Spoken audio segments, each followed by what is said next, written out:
Okay, good morning, everyone. I hope you all had a wonderful evening.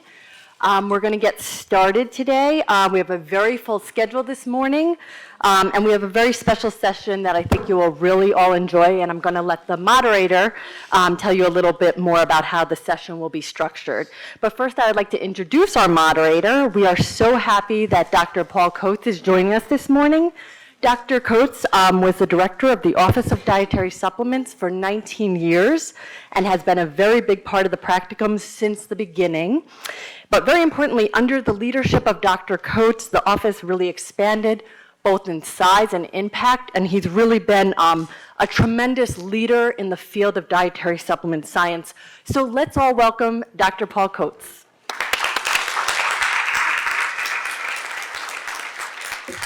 Well, good morning, everybody. It's a pleasure to be back, and I won't take too much of your time before getting started on the session, but I just wanted to give you a sense of what the ground rules are. We have three delightful people from the industry side and three equally delightful people from the watchdog side. The rules of engagement are simple. Each of the speakers has 15 minutes to sort of what's their role in the dietary supplement arena, and how do they practice it? They will talk for 15 minutes, and I've already promised the first speaker that I'm not going to eat into her time. But then we'll have a group discussion with the first three speakers from the industry. I just turned this off. How are we going to do this, fellas? I managed to hit the wrong button. And then we'll gather all of the speakers together for a conversation at the end. And then finally, Jamie will turn the podium over to Paul Thomas, and then there'll be a final wrap-up to the practicum. So with no further remarks from me, I'd like to introduce Laura Harkness, who's VP for Global Research and Development at Church & Dwight, and she'll tell you what Church & Dwight does in the dietary supplement space. Laura.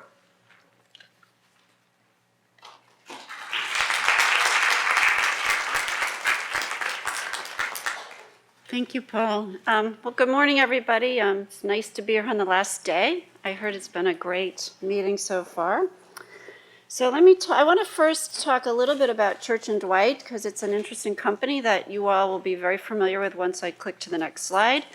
And then talk a little bit about what we do relative to dietary supplements.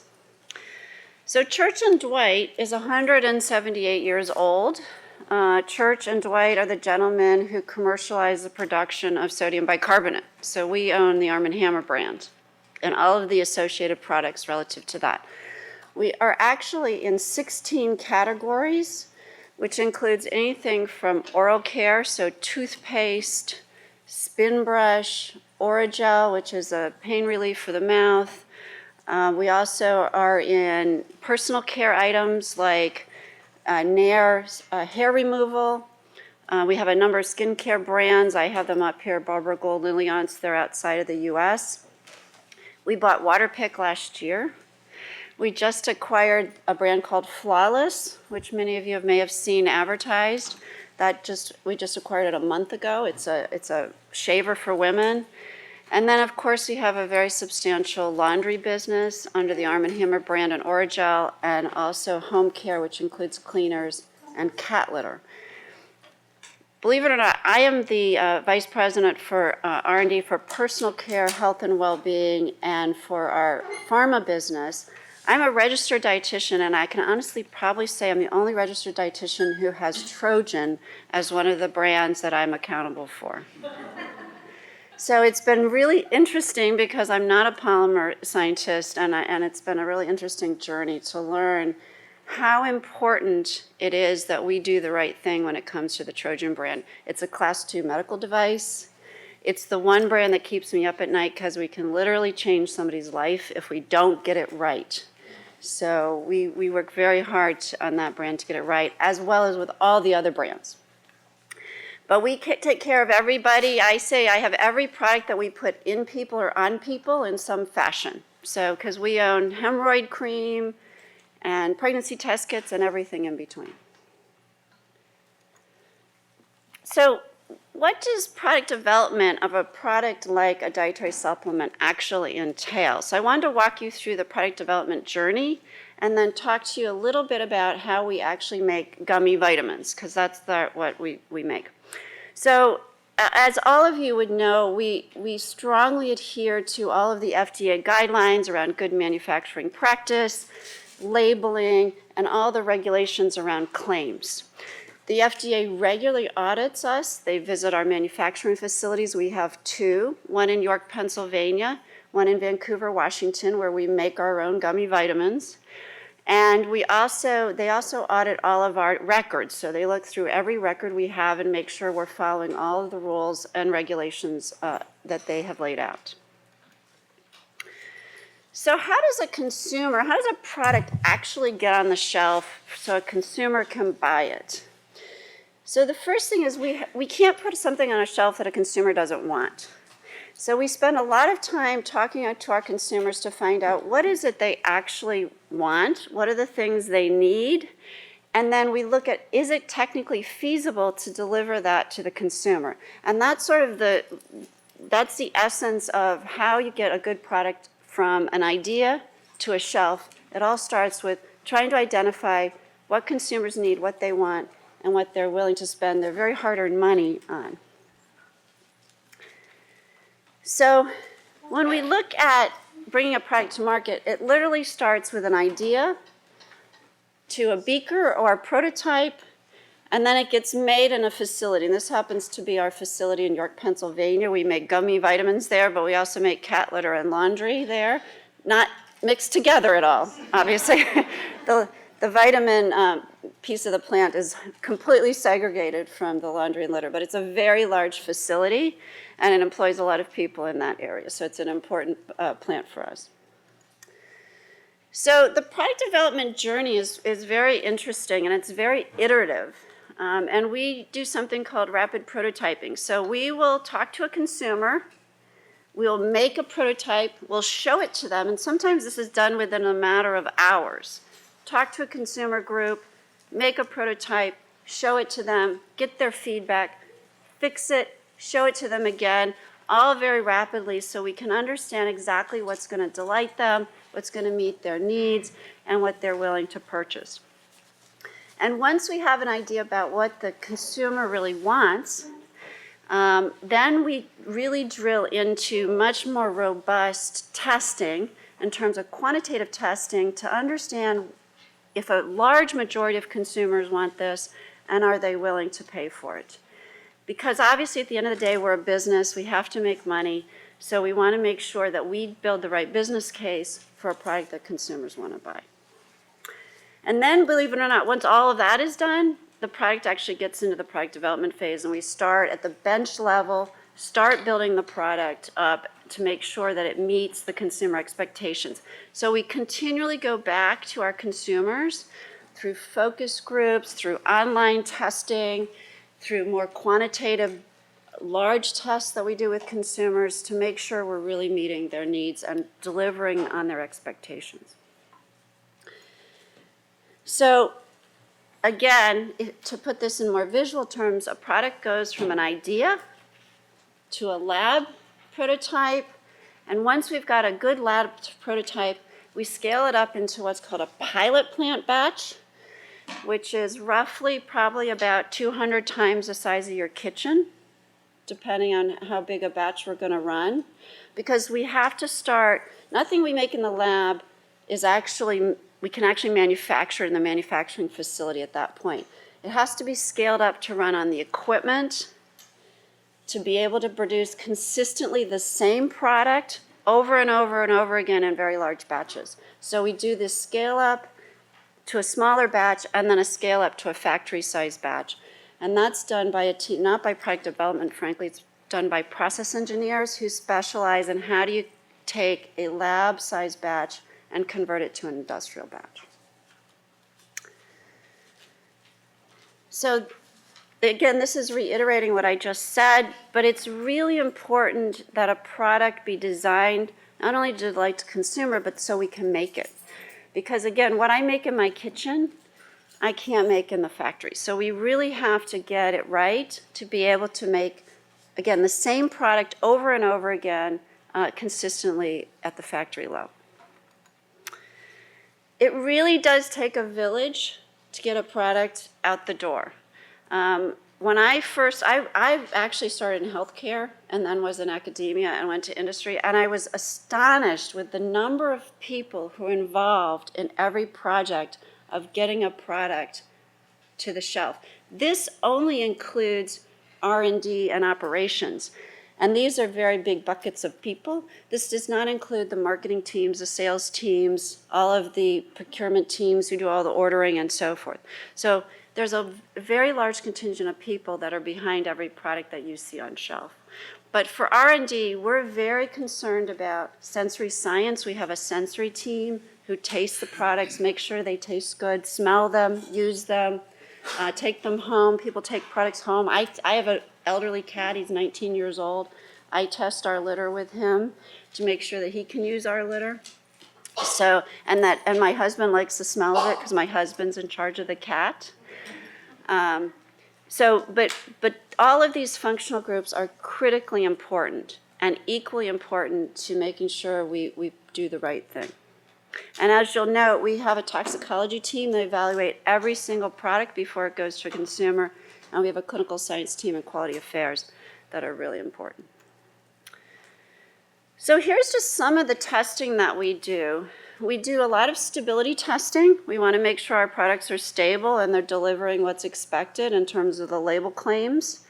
We do a lot of consumer testing, I've mentioned, and we also do a tremendous amount of analytical testing. Gummy vitamins are not easy to measure a lot of the nutrients in. They are a very tough matrix in which to measure, so we end up spending a lot of time doing method developments with outside labs, bringing those developments in-house so we can test the gummies.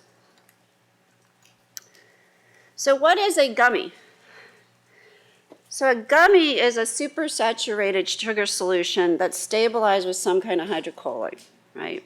It's colored, flavored, and I'm going to show you how it's deposited. A gummy vitamin is where an active compound has been added to the gummy. Has anybody ever made gummies at home? You can actually make gummies at home. No? You can make gummy bears at home. Yeah. So gummies are really a confection. They're heated to a very high temperature. So think high temperature confection, and now we're putting actives in them. It's a pretty complicated situation. So what are the hydrocolloids that are used to make a gummy? Well, they can be made with pectin or gelatin or starch. Depending on the hydrocolloid system that we use, that determines the solubilization temperature, the setting temperature of the gummy, and then the characteristics in terms of the bite of the gummy. Gelatin melts at body temperature. So if a lot of people like gelatin because it has that really nice melt point where when you bite it, it starts melting in your mouth. A pectin gelatin is much more of a sharp bite. Swedish fish are a pectin-based system. Okay, so the issue here is also processing. You need different processing equipment depending on the starch. So how the starch is hydrolyzed dictates the processing equipment, and we can't, it's not apples to apples, it's apples to oranges. You need a different cooker, a different depositor, and different stoving depending on which kind of hydrocolloid system we're picking. So what you see on the right is what's called a mogul, and there's these big trays of starch, and the liquid gummy is put in that mogul into starch because starch is used to pull the moisture out of the liquid. So you end up with a tangible confection. It takes anywhere from 6 to 24 to 48 hours to actually dry the gummy and the starch in an oven, depending on what starch it is and depending on which actives are in there. So here's a little bit better about how a mogul looks. And if you're a YouTube fan, you can go up on YouTube and you can watch videos of moguls. So you can see the gummies in there drying themselves out. So how are gummies finished? Well, gummies are finished with some kind of topping. So We can put sugar on them, we can oil them, we can pan coat them, and we can aerobe them. So this helps with them not to get sticky together because they tend to like to stick together. If you leave them in your car, I don't know if anybody's ever left candy in your car and it melts. So this helps with the melting issue and the stickiness issue. So this is a video, oh, it's a bit hard to watch, of our packaging line. Maybe it'll settle itself down here. So this is the packaging line in one of our facilities. So you can see the gummies in their going down, getting packaged. This thing is going to orientate all the labels so it can go into the display container. And so all the labels will be facing. So when you go to a store, you can see all the labels looking at you, right?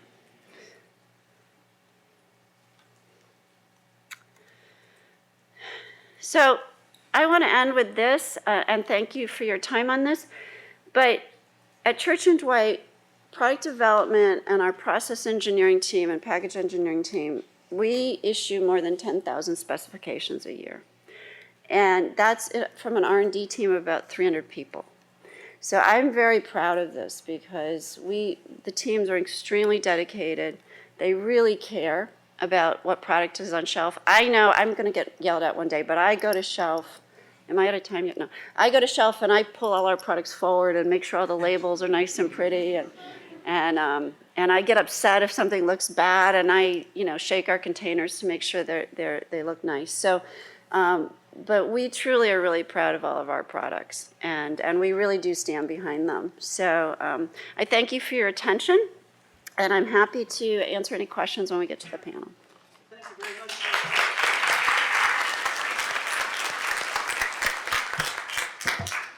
So let me now introduce Merle Zimmermann. And Merle will tell you a little bit about the American Herbal Products Association, which is one of the trade associations that represents a substantial component of the dietary supplement product marketplace in the United States. So hi everyone, Merle Zimmermann here. Hopefully, can you hear me all right? We're getting the audio adjusted. I like to step out from behind the podium just to get the blood flowing a little bit. So I may suddenly ask you to stand up at some point. So it's warned in advance that might come up. So it's always a pleasure to visit. The value of these events being brought together by ODS to meet each other, be introduced, answer any questions is really beyond measure. So I'd like to give a hand to our organizers. Just thanks everybody. So my slide deck here, you'll see has many slides. I love giving you slides so you can read them at home. I'll run through a few of them so you'll get the overview while we're in the room and can get onto the questions ASAP. So about us, ABA was founded in 1982, goal being to support the responsible commerce of herbal products. We have over 400 members, domestic and international. We're looking at growing, processing from basically seed to shelf to the consumer and beyond. We have affiliates who are also involved in the industry but don't deal directly with products. Dietary supplements are a big part of what we work with, but we do have attention to teas, cosmetics, over-the-counter drugs. Anything that has a plant in it is kind of in our mission purview. So our big areas of activity, we work to engage with regulators, FTC, FDA, USDA, Fish and Wildlife Service, some of the state organizations. We look at running regular educational events, training opportunities, outreach, provide folks with guidance so they can get the most advantage of industry's experiences and best practices. We act to provide a conduit for communication, because a lot of times you can find industry is sort of inward facing, except for being able to provide excellent products and a solid brand. Maybe advertising goes out, but the marketing guys are always a little different than the folks that are working behind the scenes to manufacture and ensure the quality of what's available to the public. So APA also looks at providing some self-regulatory aids. We have a big project to do in relation with communication. The names that Americans know herbs by, Herbs of Commerce, is a book that we've developed and we're working on a new edition, which I'll talk about a little in a few minutes. We also provide members with direct support and collaborate with external organizations like ODS here, AOAC International, NIST, USP. So I've got a few sections here in the slide deck which we'll run through. We'll look at self-regulation first, then we'll look at some of what OPP has done with regulators and with legislators to help provide us with a good framework for excellence. So I mentioned a moment ago OPP as herbs of commerce. If you've read a label of a dietary supplement, FDA included by reference in the regulation that you can find the names that Americans recognize in this book that we've worked hard to produce and reflect how the consumer communicates. This, as Adam mentioned the other day, bridges between the scientific nomenclature and the common nomenclature that folks understand from day to day and get sent to the store to bring back, what they're looking for. Third edition's expanding a bit. We're trying to include more of the diverse cultures that are all in the United States and are working with plant products in the new edition as time permits. We also work hard to put together guidance documents for industry, talking about good agricultural and collection practices. We have a real warm spot in our hearts for sustainability. So we have some projects, this one, Wild American Ginseng, in relation with the Fish and Wildlife Service. We work to have brochures to help diggers be able to collect ginseng roots in a sustainable way, identifying the age of the plants according to their state regulations and replanting the berries as they're gathering the roots to make sure that the patches flourish. So I'm not going to read through all of these, but we have a whole bunch of different guidances we put together. We do these in cooperation with industry, putting together experts that are in the companies that serve America and look at what best practices worked, what we can do to support our friends who are getting started in serving the consumer with our experiences in providing our best. So as far as educational events, we have a yearly get-together that's sort of like this one, but commercial, so it's held at an industry event in the fall. Everyone, if you're interested, please give me a shout. I can see if I can, you're welcome to come. We have regular technical trainings on different aspects, a lot to do with GMP and identity.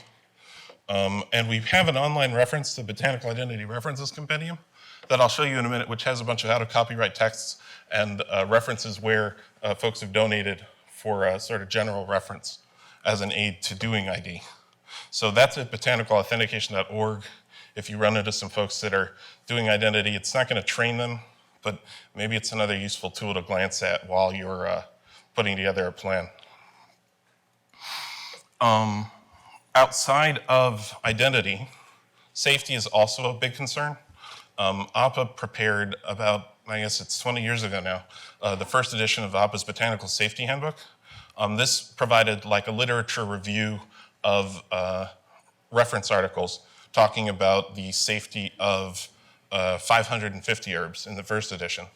The new edition has over 700 herbs, partly funded by ODS. Many thanks. And we're working on the third edition, and there's some revisions coming online. You'll see an address here, bsh.apa.org. I'm going to see if I can set up all of us here attending with accounts. You'll be able to log into using your email address and the password that's written on the back of your badge. If you want to check it out and use it, please feel welcome. That should be online next week. So thank you. We also, APA provides some analytical assistance with looking at the new dietary ingredient notifications that have been filed with FDA to aid in industry understanding and working with those innovations. So aside from just facing industry, we do have a few consumer type projects. We have a little field guide, which is sort of like a mini version of some of the white papers that we've seen over the last couple days for consumers.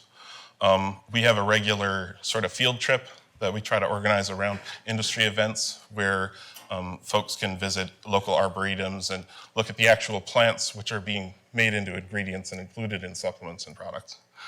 We kind of try to help FDA's reporting on these illegal tainted products that are being sold as dietary supplements, but which are not, to try to help consumers spot those and avoid them. And then we, of course, have our website where we keep most of our work. So finally, in my slide deck here, I've got a ton of slides about how we've engaged with regulators, offered comments in rulemaking, looked at legislative stuff. So this might be a little dry. So as we're going into it, if everyone whose names end with letters A through Z, if you'd like to stand up for a moment, just a stretch. This is more than halfway through my presentation, so if you want to ask a question, you can always interrupt me. If you're like me and sometimes don't want to ask a question in front of a crowd, I'll be here the whole day, and I'll be happy to answer questions directly if you just buttonhole me in the breaks or afterwards. So OPPA's jumped in and tried to share industry's knowledge about claims regulation, organic labeling, adverse event reporting. We engaged with FDA to try to improve the draft guidances for filing new dietary ingredient notifications as much as possible. And we worked in with FSMA to try to streamline those rules and regulations.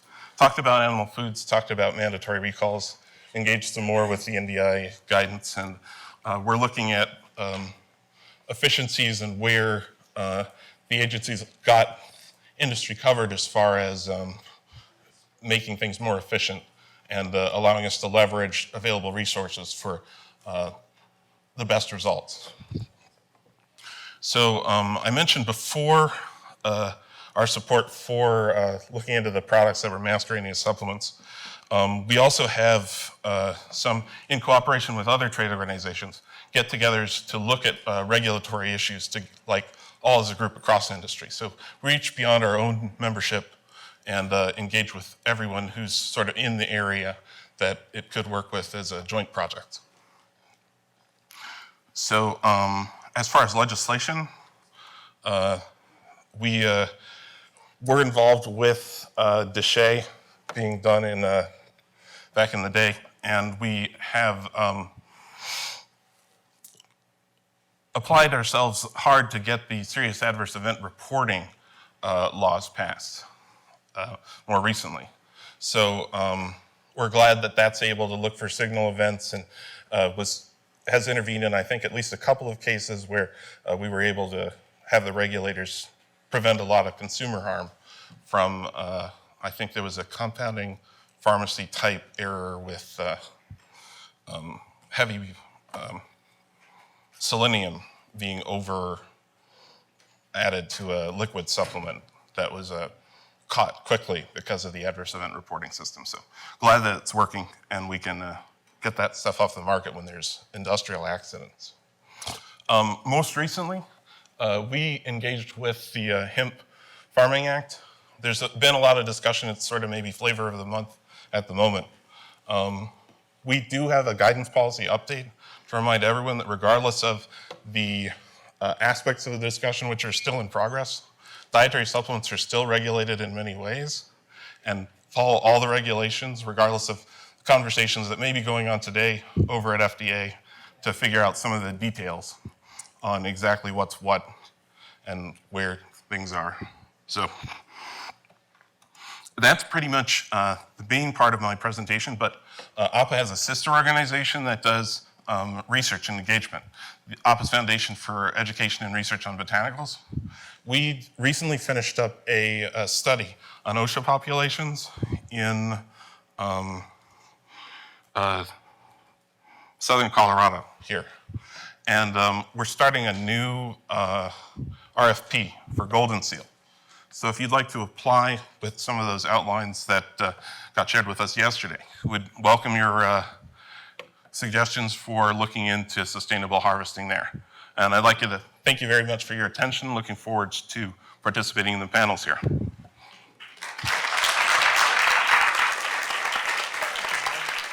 Thank you.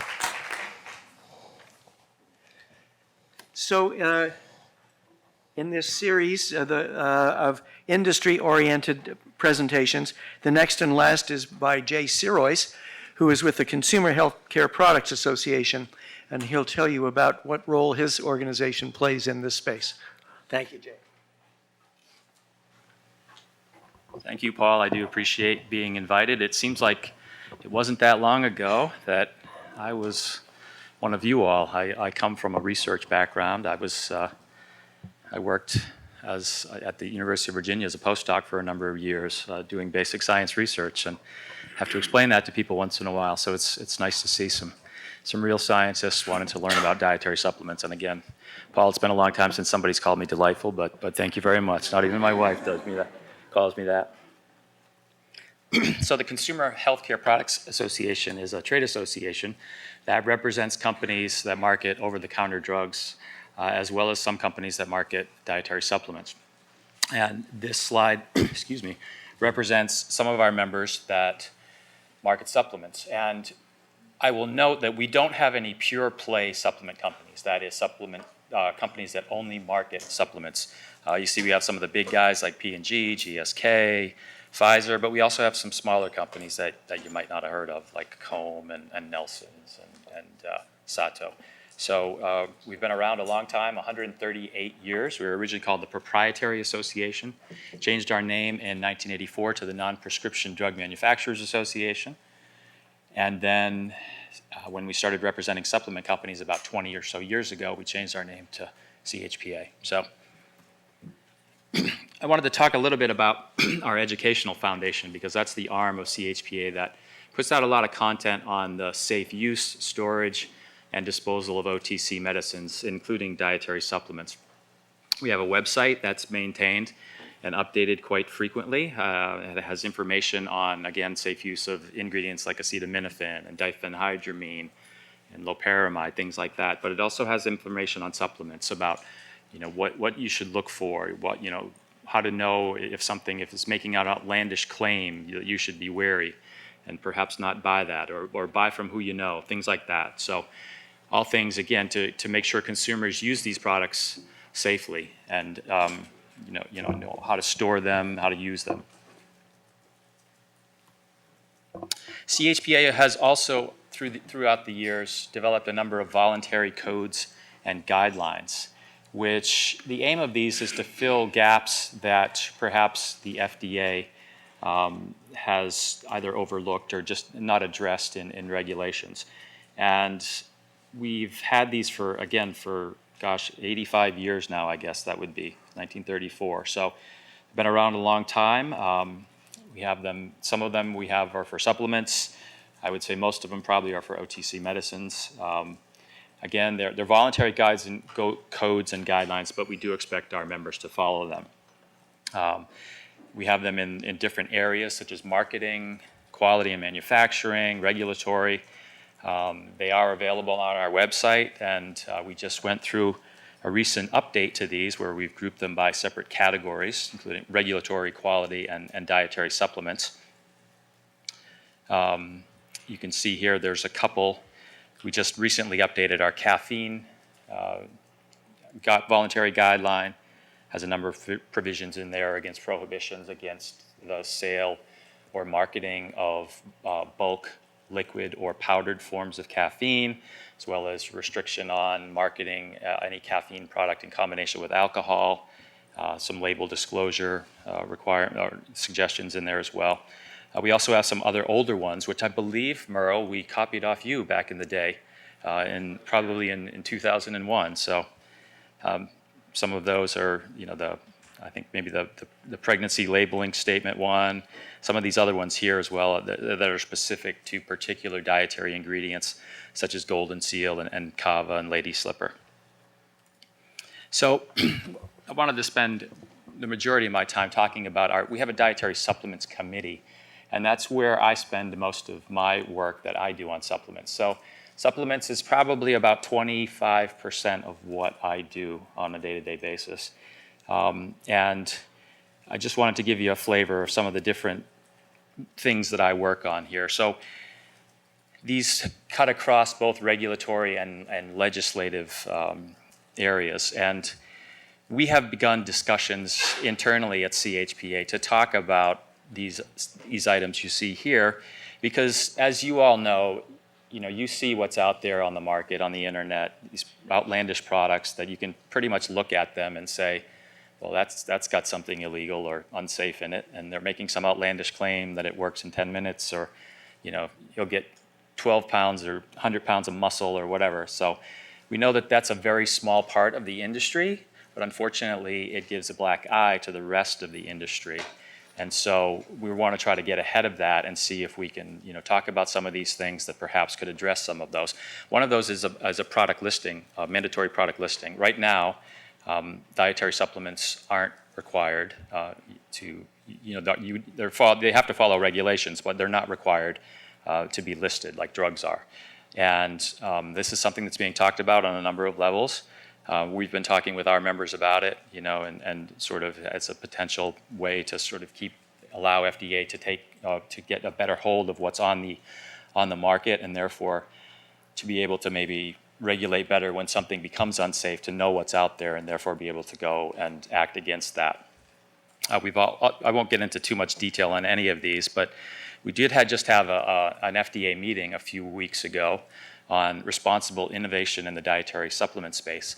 And I presented at that meeting on a process by which FDA could incentivize innovation, but also promote compliance with something called the new dietary ingredient notification requirement, which is what you have to submit for a dietary ingredient if it was not marketed in a supplement prior to the passage of Jay in 1994. So that's something that's going to be discussed going forward as well.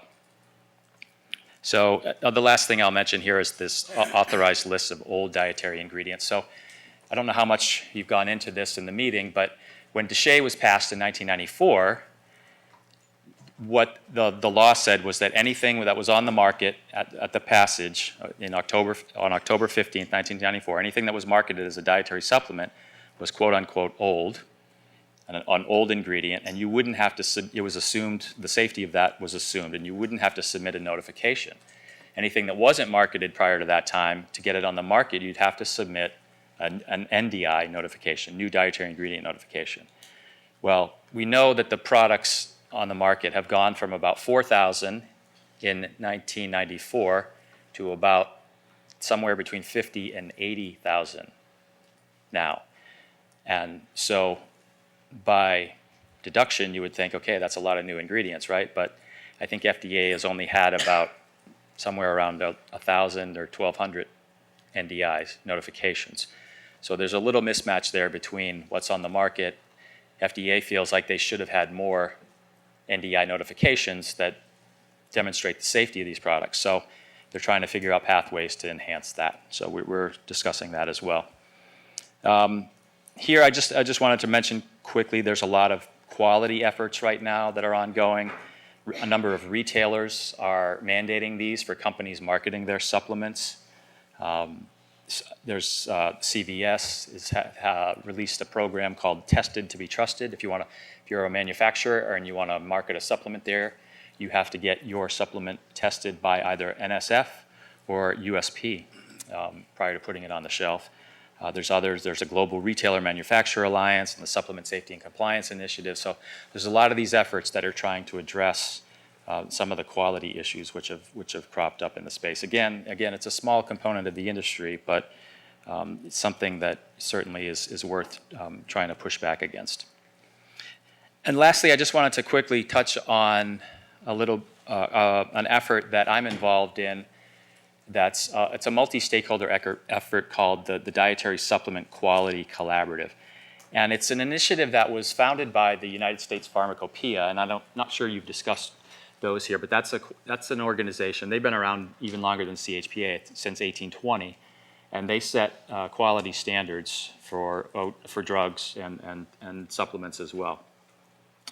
And the mission of this group is to advance the quality and safety of products marketed as supplements in an effort to promote the public health. And the group was founded probably 3 or 4 years ago, and the principles are listed there. And you can see that we get together on a somewhat regular basis to talk about ways that we can address some of the concerns that are out there in the industry in terms of, particularly around tainted products. Again, it's a very diverse group. We have consumer focus groups, we have healthcare provider organizations, we have trade associations such as CHPA and the Council for Responsible Nutrition. We also have a number of academics and public health and standard setting organizations. So here's the rationale for the group. Basically, we want to fight back against adulterated, fraudulent, or misbranded products, right? Consumers should have complete trust in the products that they buy, and that they're labeled as they are, and that there's no ingredient in the bottle that's fraudulent, that's illegal or unsafe. And it's a very collaborative group. We get together, we talk about what the different organizations are doing to try to combat these. And we really feel like, a group like this, we're trying to get the word out to as many folks as possible, to talk to retailers as well. But we really feel like a group like this, especially led by such an august group such as USP, can really make a difference. So again, it's all around consumer confidence, not only in the safety of what they're getting, but also that, that they can trust the product that they're buying, and that what's in the bottle is what's on the label. So here's some of the current members and observers. Again, you can see, very diverse group.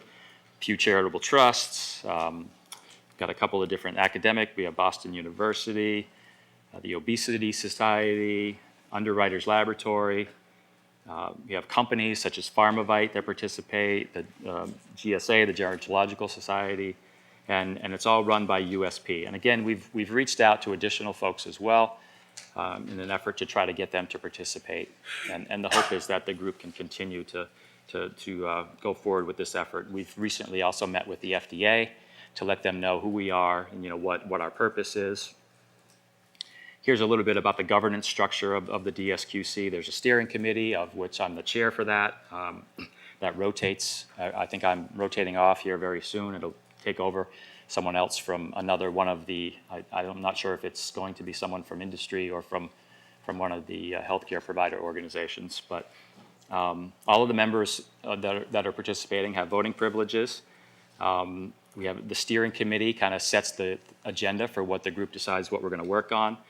And then we have specific work groups that get formed for different projects as needed. And just here's a couple of things that the group has done in the few years. We put out a white paper, which is available online, talking about tainted products, or products that are illegally marketed as dietary supplements, and how the different stakeholders within the space can recognize this and can perhaps address some of these problems. We've also have a website where we have a lot of different content there about how to report an adverse event. And I think we are updating it as well to have information on various links where consumers can go to find out information on dietary supplements, how to use them safely, things like that, what to look for in terms of a quality product. So again, this group is all about raising the awareness of the tainted products issue. In the future, we hope to do a little bit more in terms of engaging retailers and others who can get to the consumer to make sure that they are using products safely.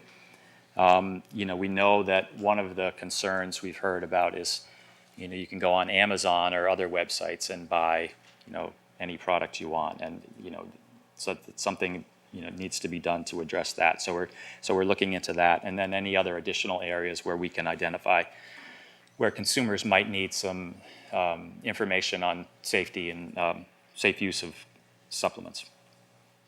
And lastly, this is my last slide, I believe. This is just some of the work we've done as a dietary supplements committee back to CHPA here.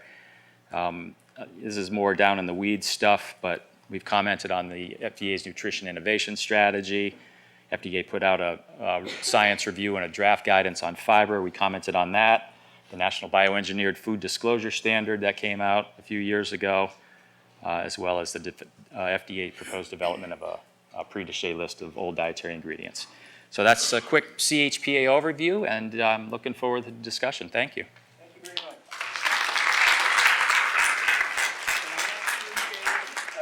Jay and Laura and Merle to come on up to the front, and we'll initiate a bit of a discussion.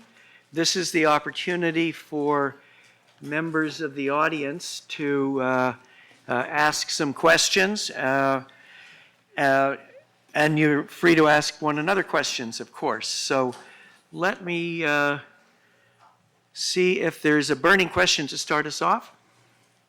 Yes, ma'am, on the right. Hi, thank you for a fascinating presentation from industry. Bryn Austin from Boston Children's Hospital and the Harvard School of Public Health. I was impressed in the first presentation of the number of different teams that all have to work together. There must have been 8 or so teams, if not more, to get a product out to market, and then the other kinds of oversight that both the other speakers presented. My question is, in this process and on the teams of almost a dozen, is there a stage for ethical review to make sure that the product you're considering doing, even if consumers are asking for something, is it ethical to market that? And the area I'm especially wondering about is the weight loss market. We had a presentation yesterday that there's really no evidence to show that dietary supplements promising weight loss are effective, yet it is legal right now for those claims to be on the package. So is there a point in which there could be an ethical review to make decisions about, even if consumers are asking for this, do we want to go in that direction, or maybe we want to focus on other things where there's stronger evidence? Yeah, thank you for the question. We don't sell weight loss supplements, but I can speak generally about the process. Our company, as well as any other company I've ever worked for, has a claims review board, which includes high-level people from the regulatory affairs department, the legal department, and typically the nutrition science department, if there is one at that company. So claims review is, I can tell you, for Church and Dwight, we take it extremely seriously, and we have very robust discussions on whatever claims go on package. I can't speak to, maybe some other companies that were discussed yesterday, but we take all claims extremely seriously. It's a good question, thank you. Yes, ma'am, in the middle. As to also say that to continue on this discussion, I'm from Standard Process. I'm a clinical director, but I know exactly we follow very stringent rules to approve the claims documentations and the substantiation documents for each of the products that we launch. And that's the very rigorous process that we follow. That's a great question, though. Can I also add to retailers? So the big retailers also require all of the claim substantiation documents in their files. So we need to, for us, we have to send the same documents we produce in-house. Those get filed with our big retail partners. Jay? Yeah, I want to echo what Laura said. I'm sure, I don't know exactly the methods that each of our members follow. I would assume it's very similar to what Laura discussed. But we also, when we get a new member, we ask them to submit labels to us, and we review all of their labeling. And so if someone's making an outlandish claim, obviously that's something where we would probably ask them to submit what their substantiation is for that. I don't know that we have any members that market weight loss or supplements with weight loss claims. We may have one. We did like a couple of years ago, but I'm not sure they're still a member. Well, those claims of weight loss are patently false. So if you did have members who were doing that, that might be something to have a conversation with them. Thank you. Over here. Yes, Dan Dyko with Drexel University. We had a presentation earlier in the week about supplement drug interactions. Do you think the industry is doing enough to warn consumers about those potential interactions? And if not, what would be your recommendations for further regulation? Merle Zimmermann, if I can hop in. APA, as a trade organization, has guidances for and conducts this safety publications where we talk about potential drug interactions. You'll be able to see that in the Potential Safety Handbook resource. And we have guidances for labeling text to include to make sure that consumers discuss use with their medical professionals. and have those conversations that they need to have to make sure that the dietary choices they're making and the treatment choices they're making are compatible. I would Yes. say- Sorry, go ahead, I Dre. just wanted to mention that just recently, in a February statement from Dr. Gottlieb from the FDA, he announced the formation of something called the Botanical Safety Consortium, which is a public-private partnership among folks in the agency, industry, as well as others that are going to start looking at some of these drug interactions and explaining them. So I was asked to participate as well. I'm not quite sure at this point what I'm going to do, but but it is something that's certainly a concern and something that's definitely being looked at. There was a gentleman at the back. Oh, Merle, did you have something you wanted to? Just as medical professionals who may have contact directly with the consumers, please remember to ask them about supplement use so you'll be aware of what they're doing.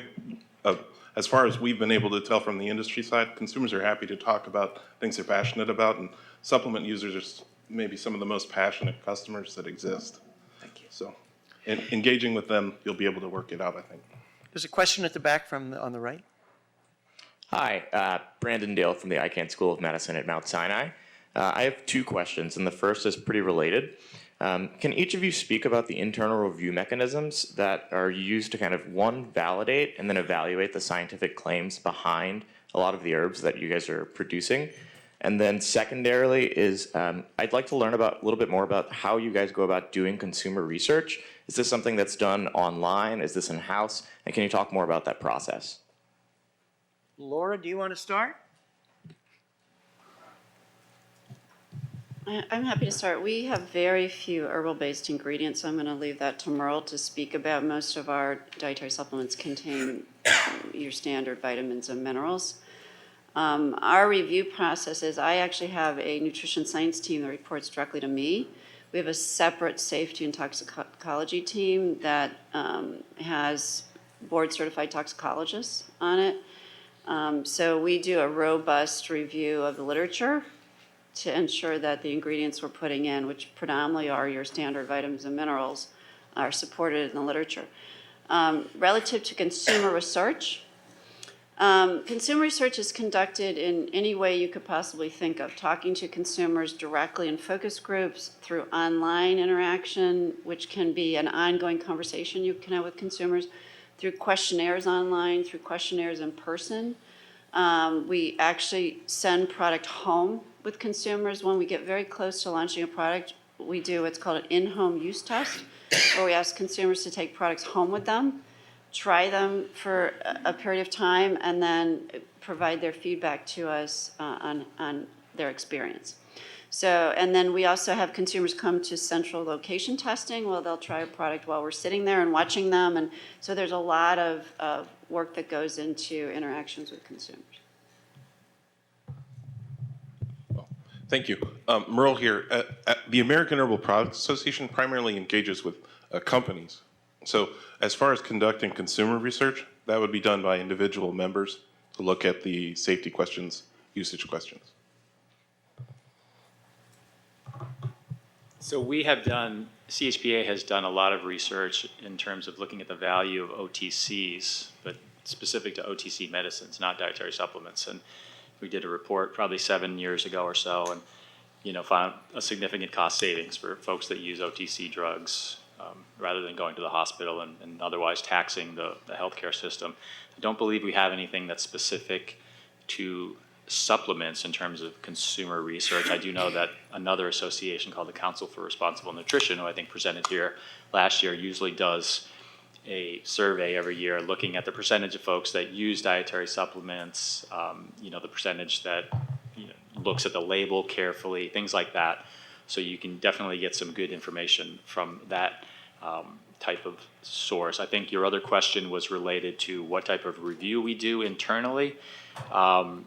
So again, we just look at the label. If we get a new member that applies for membership, we will ask them to submit labels. Again, we have most of the companies that I would say the vast majority of our companies market multivitamins, multiminerals, some things like that. We do have some companies that have botanical products. I can't say for sure that we are asking every single one of them to submit every bit of their, substantiation for their claims. I'm not the one that's responsible for that, but again, I think on the whole, our manufacturers are very responsible, and if there was a claim that anybody sort of raised their eyebrows about, we would definitely flag it and ask for further information. Laura? I do have one follow-up to that. If there is no data in the literature, we will actually conduct clinical trials. So we actually just had a paper published, and Dr. Bruce Hollis is the lead author. He's probably one of the foremost experts on vitamin D in the country.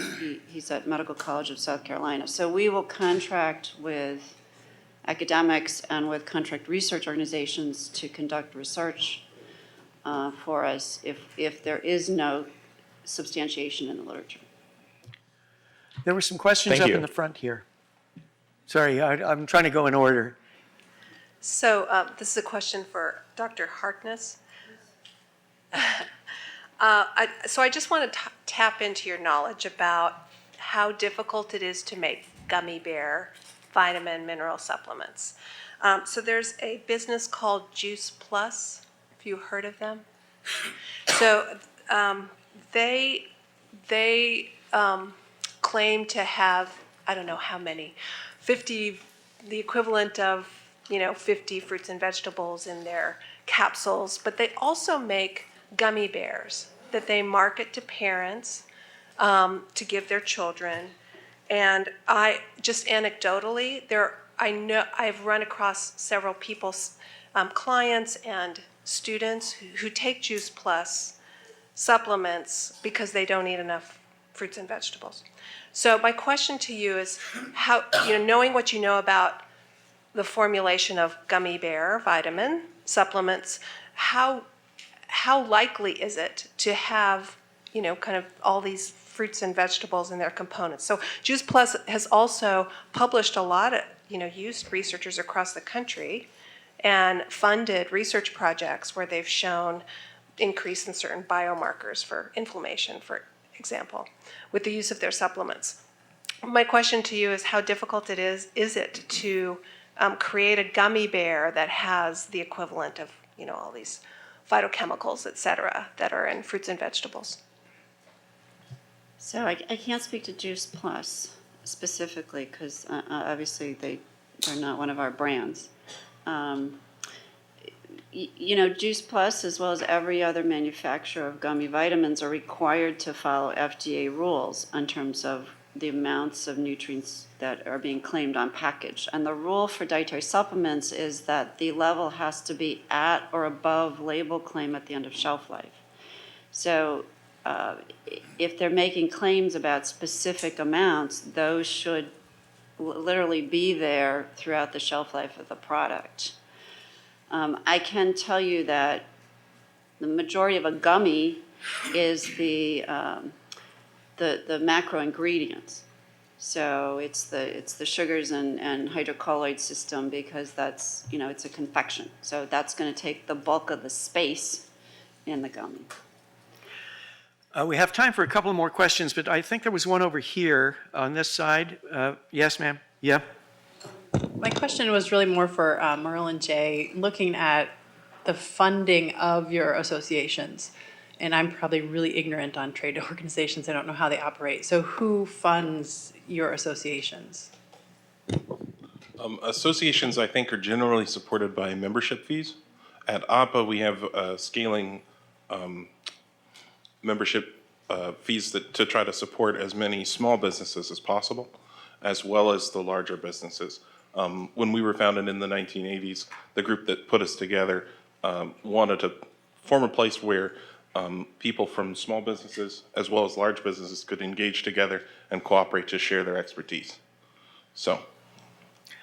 Yeah, we have a similar format. It's based on the size of the association. It's based on what they pay is based on a percentage of their U.S. sales.